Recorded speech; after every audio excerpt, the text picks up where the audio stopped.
et bienvenue dans cette nouvelle vidéo qui est une journée dans mon assiette. Le matin, dès mon réveil, la première chose que je fais, c'est m'hydrater en buvant de l'eau.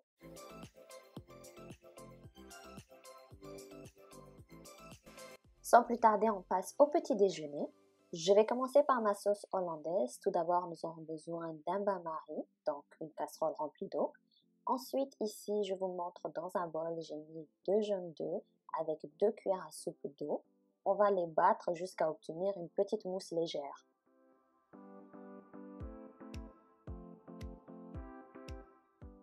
Ici, après environ 5 minutes, je vous montre la consistance des œufs. Comme vous voyez, ça a donné une petite mousse aérée. Une fois que l'eau de mon bain-marie bout, je vais placer mon bol au-dessus. Je vais commencer à mélanger tout en ajoutant le beurre froid. Surtout, ne vous arrêtez pas de mélanger, sinon vos œufs vont cuire et vous n'aurez pas une sauce bien onctueuse, crémeuse et lisse. Ici, je vous montre le résultat de ma sauce après 3 à 4 minutes de cuisson. Là, je vais la saler, la poivrer et ajouter du persil séché. Vous pouvez vraiment ajouter tout ce que vous voulez, du paprika, du citron, qu'importe, vous la mettez à votre goût.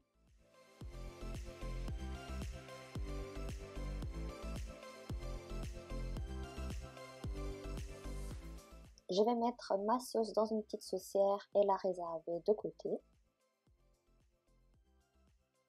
Et maintenant, on passe aux œufs pochés. J'ai rempli une casserole de 3/4 d'eau que j'ai mis à bouillir. Je vais mettre dans l'eau une pincée de sel et 4 cuillères à soupe de vinaigre blanc.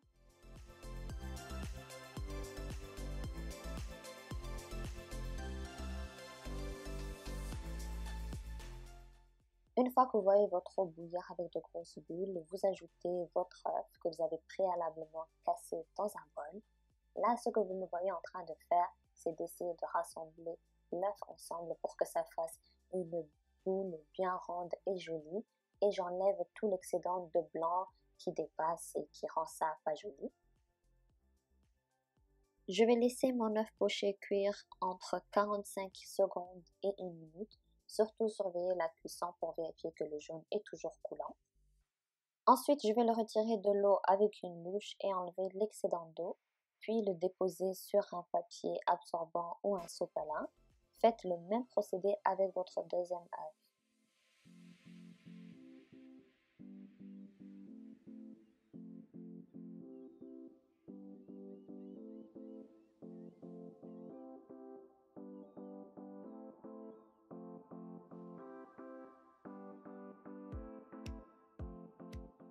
Ensuite, je vais faire dorer mon pain sur la poêle. Une fois mon pain bien grillé, on passe au montage. Alors moi, j'aime bien mettre sur mon pain du fromage Philadelphia. Je trouve que ça donne vraiment beaucoup de goût. Ensuite, on va mettre mes tranches d'avocat, puis on va mettre le saumon et pour finir, les œufs pochés. À la fin, sur les œufs pochés, je vais mettre un peu de paprika pour donner un peu plus de goût et du persil séché.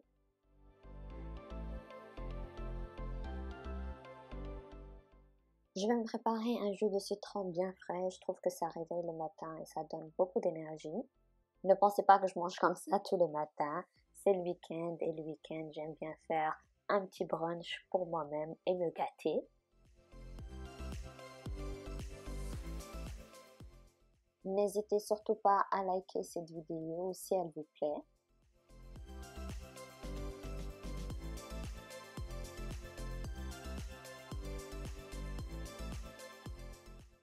Ensuite, on passe à la préparation de mon latte. Est-ce qu'un brunch sans café, c'est même imaginable, hein? Je vous pose la question.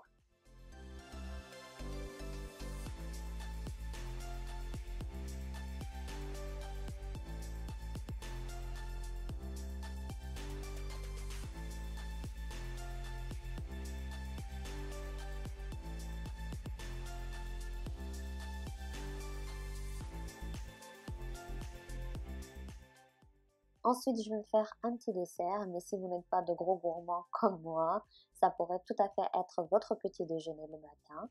Donc ici, je vais me faire un parfait. Ça va être du granola avec du yaourt nature et des fruits frais. Mais j'ai aussi ajouté un peu de miel et des graines de chia pour la digestion.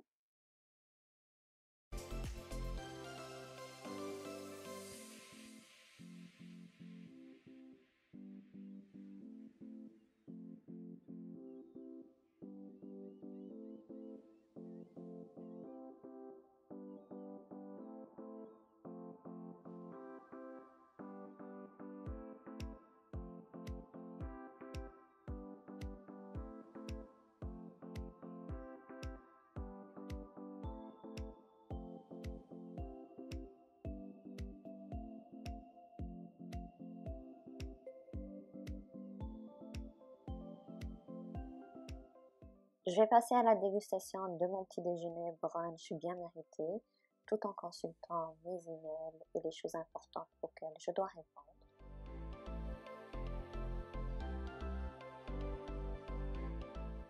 Je me suis vite fait changer car je dois aller faire quelques petites emplettes. Si vous voulez les détails de ma tenue, n'hésitez pas à me le dire dans les commentaires. Une fois de retour, c'est déjà l'heure du déjeuner et j'ai très faim. Mais tout d'abord, je vais mettre un petit tablier pour ne pas me salir. Tous les ingrédients pour cette recette sont listés dans la barre de description. Donc, je vais faire un poulet fourré avec des légumes et je vais aussi mettre des pommes de terre au four.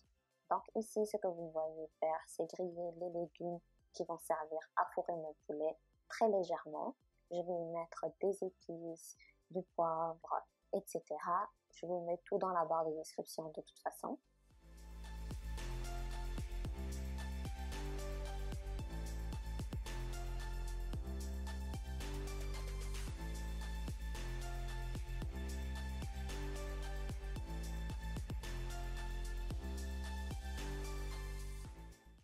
Vous n'êtes pas obligé de mettre toutes les épices que je mets, vous pouvez faire ça à votre goût et mettre les épices que vous aimez ou que votre famille aime.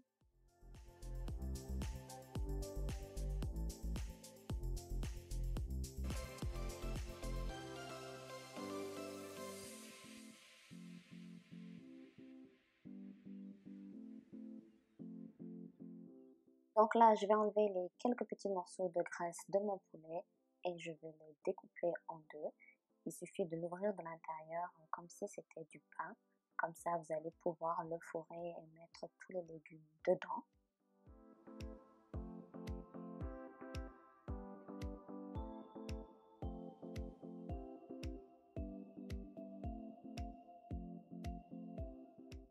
Puis, je vais mettre des épices sur les deux faces du poulet. Ici, j'ai mis un peu de sel, de poivre, de zeste de citron séché et du piment en poudre. Comme je l'ai déjà dit, vous mettez des épices de votre choix, est-ce que vous aimez.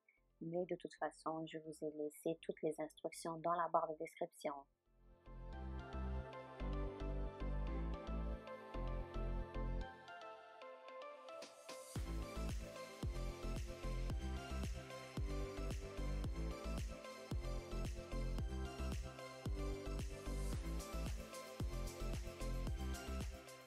Là, vous me voyez fourrer le poulet et ensuite je vais rabattre les deux côtés et mettre du fromage râpé par-dessus le poulet et on va l'enfourner au four à 200 degrés pour environ 40 minutes.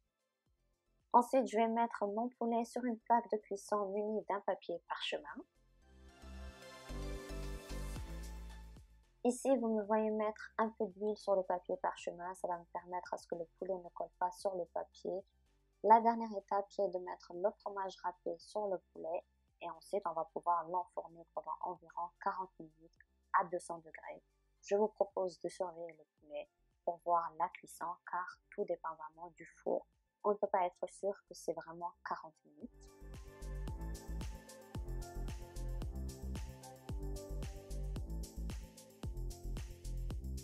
Donc ici, je vais passer à la préparation de mes pommes de terre.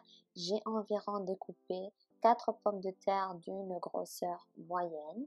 Je vais les mélanger avec un peu d'huile, du coriandre frais et une gousse d'ail.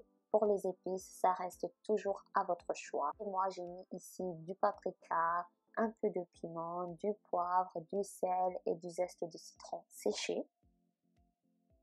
Même chose que le poulet, je vais mettre mes pommes de terre sur une plaque de cuisson munie d'un papier parchemin que j'ai huilé au préalable. Je vais également enfourner mes pommes de terre pour 40 minutes à 200 degrés Celsius. N'oubliez pas de surveiller la cuisson car je le répète encore une fois, tout dépend du four que vous avez. Je vais préparer une petite sauce qui va accompagner mon plat.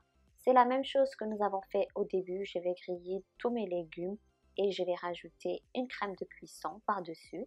Tous les ingrédients sont dans la barre de description.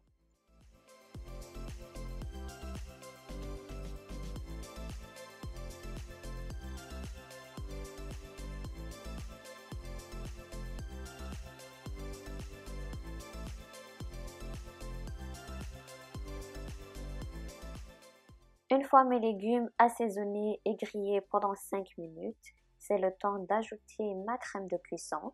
Je vais rajouter à peu près un verre de crème et je vais attendre pendant 5 minutes que la crème devienne plus épaisse. Après 5 minutes, ma crème est plus épaisse. Quand elle se sépare, comme vous le voyez sur la vidéo, ça veut dire que la crème est prête. Je vais mettre ma sauce dans une saucière et la réserver de côté. Comme vous pouvez le voir, je suis maladroite et j'en ai mis un peu partout.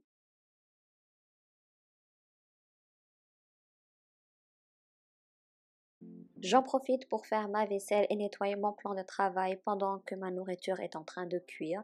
C'est toujours ce que je fais quand j'ai un plat en préparation, dans le four ou qu'importe.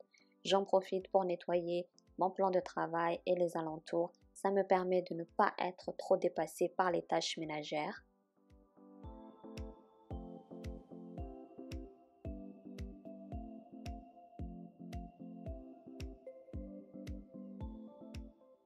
Mon poulet et mes pommes de terre sont enfin prêts. Regardez-moi ce poulet vraiment avec le fromage bien fondu, les légumes bien grillés et les pommes de terre étaient juste croustillantes et délicieuses. Je vais verser sur mon plat la sauce que j'avais préparée tout à l'heure. Ça va rendre les pommes de terre et le poulet beaucoup plus crémeux et onctueux. Je vais mettre une petite serviette sur mes genoux pour ne pas me tacher et déguster mon plat devant une de mes séries préférées. Après avoir mangé mon déjeuner, je reste généralement dans le canapé à regarder des séries et enfin l'après-midi, j'ai un petit creux et me fais un goûter.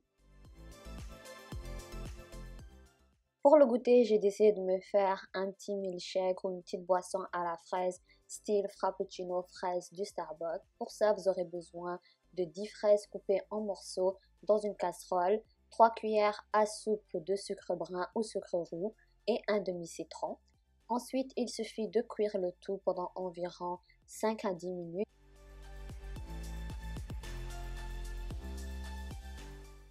Voici ce qu'on obtient après 5 minutes, ça nous donne une purée. On va laisser la purée refroidir et une fois qu'elle est froide, on va prendre 2 verres de lait dans un mixeur, y ajouter notre purée, y ajouter un verre de glaçon et on va mixer le tout.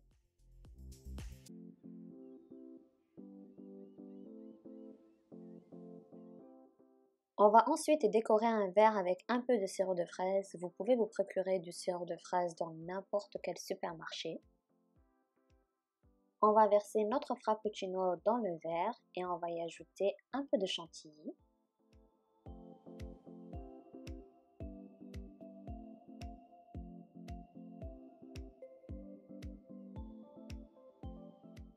Et voilà le résultat. Je vais aller déguster mon frappuccino devant la télé comme d'habitude et me reposer. Et on passe enfin au dernier repas de la journée qui est le dîner.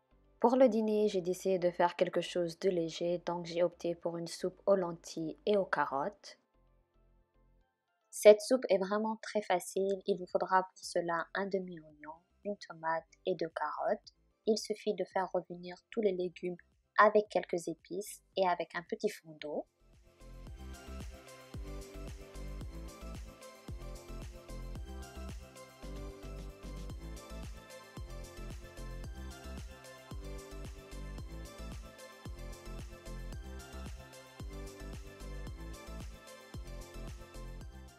Une fois que vous avez fait revenir les légumes pendant 5 minutes avec les épices, on va rajouter nos lentilles. Ensuite, on va rajouter l'équivalent de 3 verres d'eau et recouvrir la casserole pour laisser le tout cuire pendant environ 20 à 25 minutes.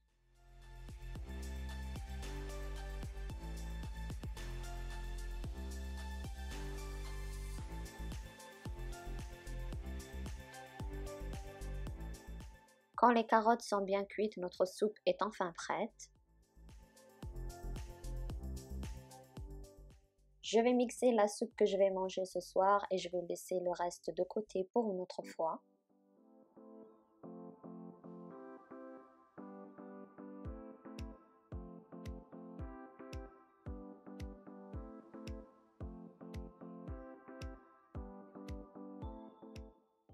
J'ai rajouté du coriandre frais et de la crème de cuisson pour décorer.